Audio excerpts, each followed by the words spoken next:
Salut à tous, au menu du jour de cette balade automnale, presque hivernale, mais avec une météo clémente, le test des valises. Pas tout à fait donc de cette moto Vestrom 800 SE que j'adore particulièrement pour la rondeur de son moteur et puis l'équilibre de la partie cycle de cette moto. Ça c'est une moto qui tient très bien la route, qui est très aboutie, le shifter fonctionne très bien. C'est déjà une très bonne moto de touring pour 800 cm3, c'est vraiment pas mal, on peut vraiment traverser l'Europe sans problème avec cette moto. Et puis moi ce que je vois aussi c'est que quand on essaye les nouvelles motos chinoises, quand on essaye les motos japonaises, les motos européennes, quand on repasse sur une moto aboutie comme ça japonaise, on voit quand même que tout est quand même très maîtrisé, très homogène, très abouti. Mais une moto comme ça mérite aussi des valises pour voyager. Et aujourd'hui, on a testé justement les Shad Expandable SH38X. Alors ça vous rappelle peut-être un film avec Sylvester Stallone et tout plein d'acteurs, plein de muscles. Bon voilà, ça veut surtout dire extensible parce que ces valises disposent d'un brevet exclusif à Shad, entreprise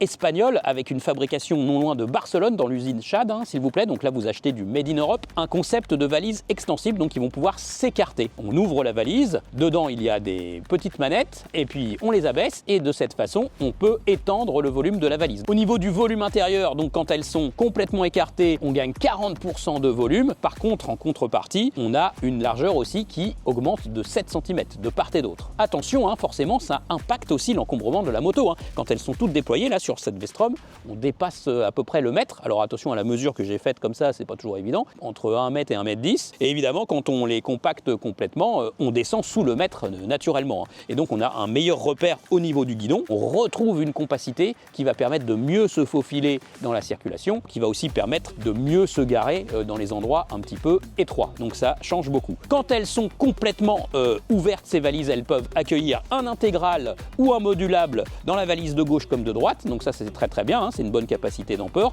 Et puis il y a un petit filet qui va permettre d'éviter le ballottage des objets quand vous mettez quelques objets seulement au fond de la valise. Et puis dans ce petit filet même, on peut encore glisser des petits objets, donc c'est très facile, donc c'est très bien. J'ai pris la pluie lors de ce test, des bonnes bourrasques et de la pluie, donc je peux vous dire qu'elles sont étanches, il n'y a pas de problème, ce qui est dedans ça reste au sec. Chose très importante, elles ne déséquilibrent pas vraiment la moto. Quand elles ne sont pas chargées et repliées, on retrouve l'équilibre d'origine et on peut franchement s'amuser dans les virages avec cette Vestrom. Et puis quand elles sont toutes déployées sur l'autoroute, il n'y a aucun problème de tenue de cap à 130, même quand il y a un petit peu de vent. Franchement, c'est très bien. Au niveau du temps de montage, et là nous devons remercier Westbike, la concession multimarque et notamment Suzuki qui nous a accueillis pour pouvoir monter correctement les valises. Donc ça prend à peu près entre 20 et 25 minutes pour un bon mécanicien, surtout qu'il ne l'avait jamais fait quand même, il a trouvé que c'était plutôt facile. Les flancs latéraux de la Vestrom peuvent être éventuellement percés pour bien assurer le montage de ces supports. Ça ne sera pas le cas sur toutes les motos, ça dépend d'une moto à l'autre. Tout petit perçage pour une toute petite vis, c'est pas très important, ça va pas défigurer votre moto de toute façon. Les visseries sont de qualité, les supports sont en acier, sont rigides, bien solides. Bon, franchement, ça respire la qualité.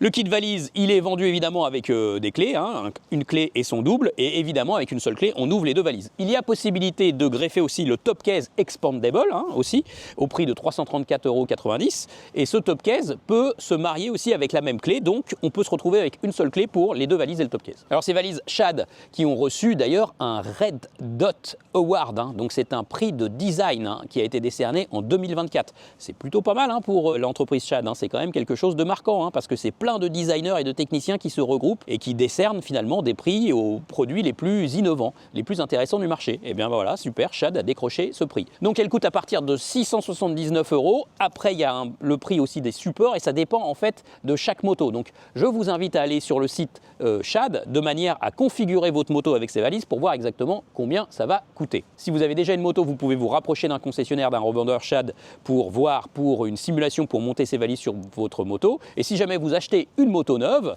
avec un revendeur Shad, en ce moment il y a beaucoup de promos, ça c'est le petit conseil motostation. Il y a parfois un petit peu de stock de moto parce que le marché il a été un petit peu faible cette année.